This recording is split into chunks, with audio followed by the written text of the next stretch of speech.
Subscribe कीजिए हमारे YouTube channel Islamic world को और इस बेल आइकन को दबाना ना भूलिए हर रोज नया इस्लामिक वीडियो देखने के लिए।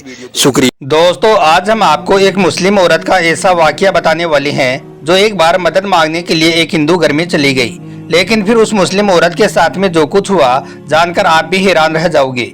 और यही नहीं, साथ ही एक हिंदू औरत का भी एक ऐसा वाकया बताएंगे जो कि एक बार गलती से एक मुस्लिम घर में मदद लेने के लिए चली गई, लेकिन फिर उस हिंदू औरत के साथ में उस घर में जो कुछ हुआ जानकर यकीनन आप चौंक जाओगे। इसलिए आज का यह वीडियो आप सभी के लिए बहुत ही ज्यादा खास है। आप हिंदू हो या मुस्लिम, आप इस वीडियो को आखिर तक जरूर देखें और मेहरबानी करके इसे शेयर भी कर दें ताकि और भी लोगों के पास में यह वीडियो पहुंच जाए। तो चलिए दोस्तों, शुरू करते हैं। दोस्तों, बहुत पहले की बात है, इराक में एक सैयद घराना था। उस घर में एक मुस्लिम औरत अपने दो छोटे छोटे बच्चों के साथ में रहती थी। उसके शोहर का इंतकाल हो चुका था। इस वजह से वो औरत अपने घर में बहुत ज्यादा परेशान रहने लगी थी। उसके छोटे छोटे बच्चे भूख से बिलखने लगे थे। यह देखकर फिर उस मुस्लिम औरत ने अपने दोनों बच्चों को साथ लिया और वो रोजी और पनाह की तलाश में ईरान से चलकर हिंदुस्तान में आ गई।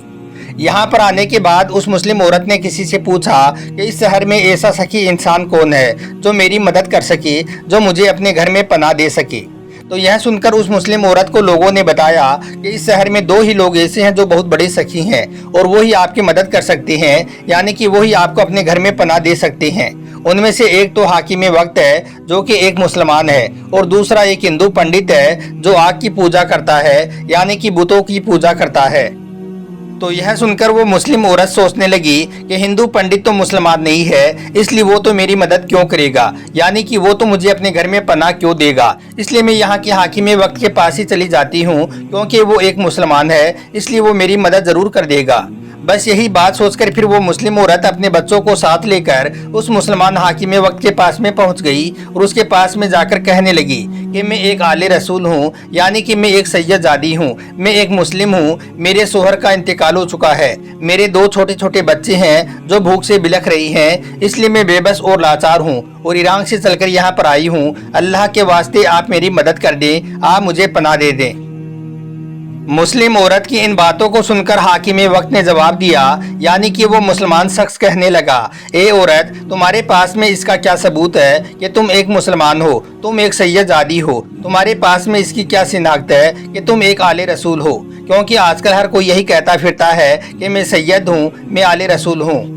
तो यह सुनकर उस मुस्लिम औरत ने जवाब दिया, ए हाकिम वक्त, मेरे पास में इसका कोई भी सबूत नहीं है कि मैं एक सैयदजादी हूँ। मेरे पास में ऐसी कोई भी चीज़ नहीं है कि जो मैं आपको दिखा सकूं कि मैं एक आले रसूल हूँ। तो यह सुनकर फिर हाकिम वक्त कहने लगा, ए औरत, फिर मेरे पास में तुम्हारे लिए कोई मदद भी नहीं है, मेरे पास में तुम्हारे लिए कोई पनाह भी नहीं है। हाकिम वक्त का इस तरह का जवाब सुनकर वो सैयदजादी, यानी कि वो मुस्लिम औरत बहुत परेशान हुई और उसके घर से वो निकल आई। फिर वो सोचने लगी कि अब मुझे उस हिंदू पंडित के घर भी जाना चाहिए, शायद वो ही मेरी कुछ मदद कर दे। इसलिए फिर वो मायूस होकर उस हिंदू पंडित के दरवाजे पर पहुंच गई और जाकर उसने दरवाजा खटखटा दिया। दरवाजे की आवाज सुनकर वो हिंदू पंडित बाहर आया और उसने देखा कि उसके दरवाजे पर एक नकाबपोश औरत खड़ी है और उसकी गोद में एक बच्चा है। उसे देखकर हिंदू पंडित कहने लगा, ए औरत, तुम्हें क्या चाहिए? तो यह सुनकर फिर उस मुस्लिम औरत ने उसे बताया कि जनाब, मैं एक मुस्लिम औरत हूँ, मैं एक आले रसूल हूँ, मेरे शोहर का इंतकाल हो चुका है, मेरे दो छोटे छोटे बच्चे हैं, खाने पीने के लिए हमारे पास में कुछ भी नहीं था, इसलिए परेशानी के आलम में मैं ईरान से चलकर यहाँ पर आई हूँ ताकि मुझे यहाँ पर कोई मदद मिल जाए। अब मैं आपके दरवाजे पर इसलिए आई हूँ कि मैं आपसे पनाह चाहती हूँ, यानी कि आप मेरी मदद कर दें। उस मुस्लिम औरत की इन दुख भरी बातों को सुनकर उस हिंदू पंडित ने अपनी बीवी को आवाज लगाई और वो कहने लगा कि इन्हें इज्जत के साथ में अपने घर के अंदर ले जाओ और ले जाकर इन्हें खाना खिलाओ और इनके रहने के लिए कमरे का इंतजाम करो। इसके बाद हिंदू पंडित की बीवी उस मुस्लिम औरत को अपने घर के अंदर ले गई और ले जाकर उस औरत को और उसके बच्चों को खाना खिलाया और फिर उन्हें रहने के लिए जगह भी दी। यह देखकर फिर उस मुस्लिम औरत ने उस हिंदू पंडित और उसकी बीवी को खूब दुआएं दी और फिर वो अपने बच्चों को लेकर सो गई। अब दोस्तों, इधर हाकिम वक्त भी अपने घर में सो रहा था, लेकिन फिर जैसे ही आधी रात का वक्त हुआ तो उसे एक ख्वाब दिखाई दिया। उसने अपने ख्वाब में अल्लाह के प्यारे नबी हजरत मोहम्मद सल्लल्लाहु अलैहि वसल्लम को एक सोने के महल के सामने तशरीफ फरमाते हुए देखा। यह देखकर हाकिम वक्त ने पूछा, या रसूल अल्लाह सल्लल्लाहु अलैहि वसल्लम, यह सोने का महल किसका है? तो इस पर आपने फरमाया कि यह एक ईमान वाले का घर है। तो इस पर हाकिम वक्त कहने लगा, या रसूल अल्लाह, मैं भी तो एक ईमान वाला हूँ।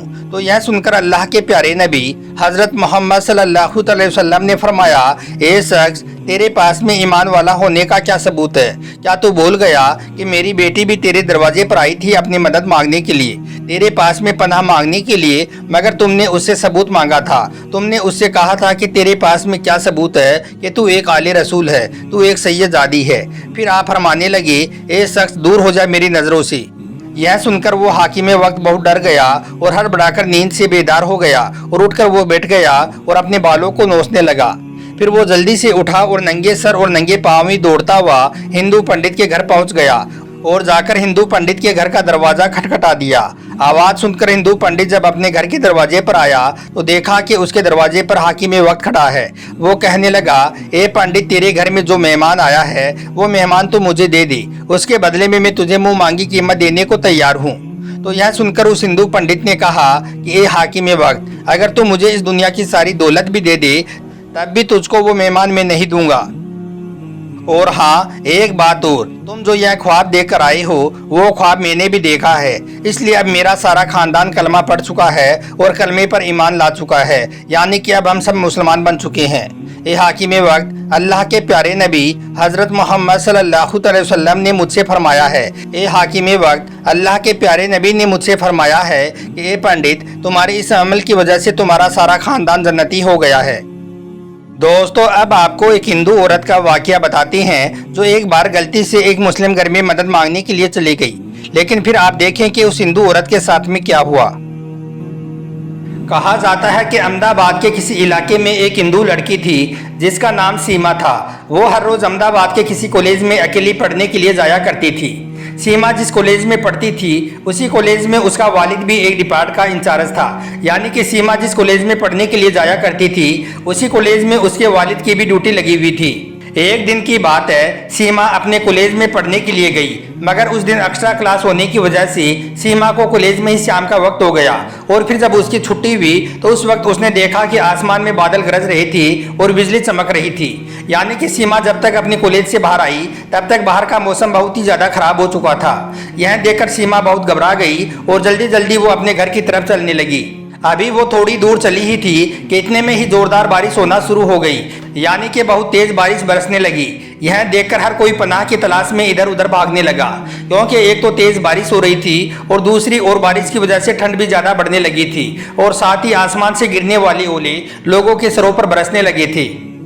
इस वजह से अब सीमा भी बारिश से बचने के लिए इधर उधर भागने लगी, यानी कि सीमा भी बारिश से बचने के लिए पनाह की खोज में इधर उधर दौड़ने लगी। सीमा बारिश में भीग चुकी थी, इसलिए अब सीमा का जिस्म ठंड की वजह से कांपने लगा था।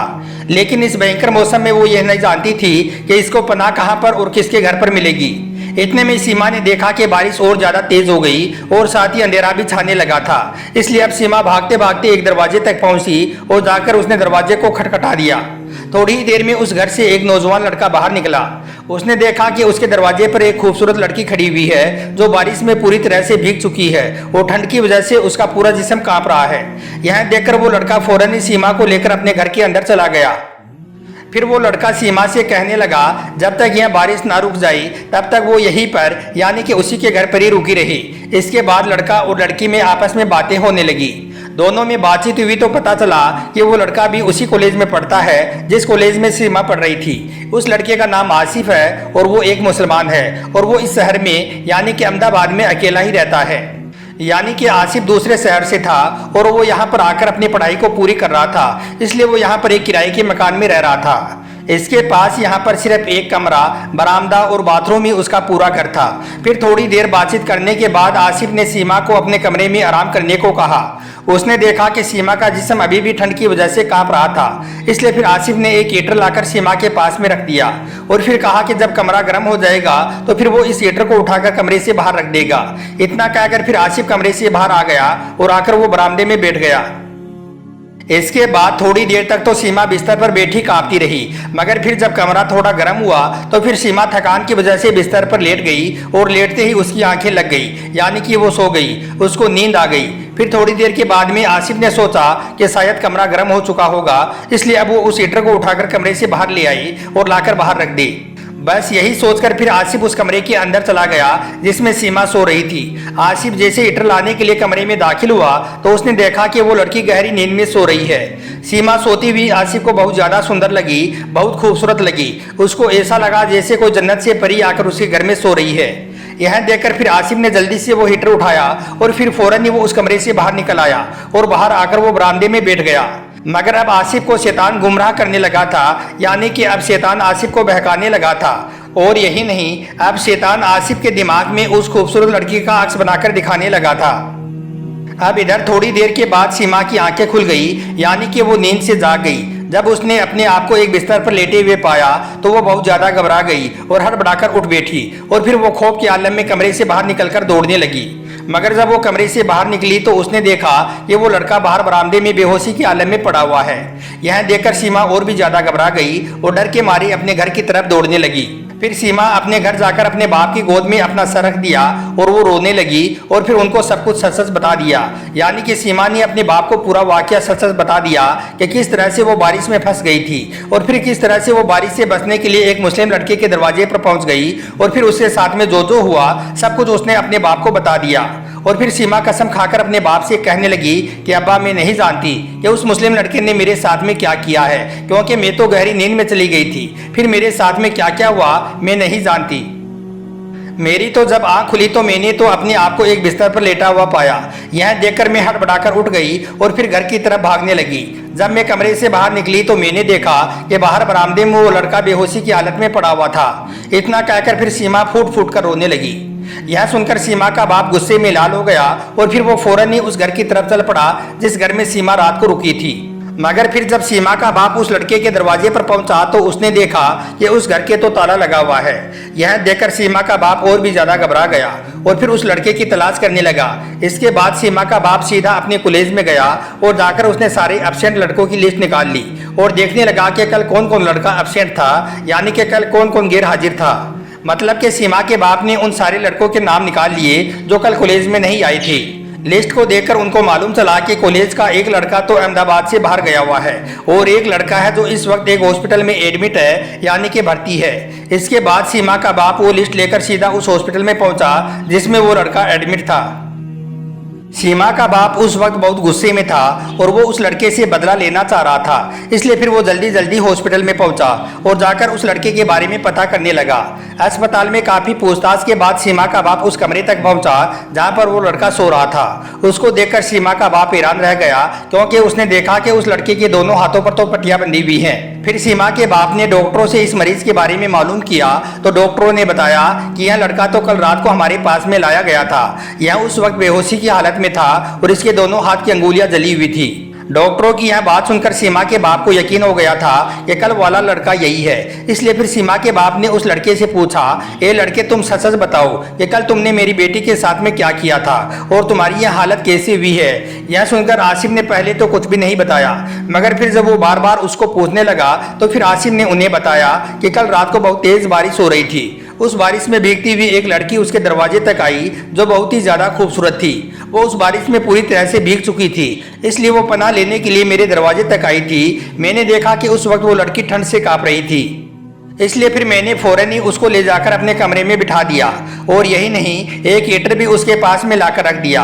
फिर थोड़ी देर के बाद में जब कमरा गर्म हो गया तो मैं उस हीटर को लाने के लिए कमरे के अंदर दाखिल हुआ तो उस वक्त मैंने देखा कि वो लड़की तब तक सो चुकी थी, यानी कि उसको गहरी नींद आ गई थी। वो लड़की सोई हुई मुझे जन्नत की हूर जैसी लगी, लेकिन फिर मैं जल्दी से हीटर को उठाया और कमरे से बाहर आकर बरामदे में बैठ गया।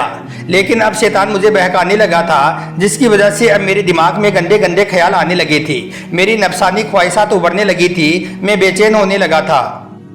लेकिन तभी मेरे दिल ने मुझसे कहा कि अगर तुम बुरा करोगे, अगर तुम किसी के साथ में गलत काम करोगे तो कल कयामत के दिन तुझे जहन्नुम की आग में जलना पड़ेगा, जो इस दुनिया की आग से 70 गुना ज्यादा भयंकर होगी।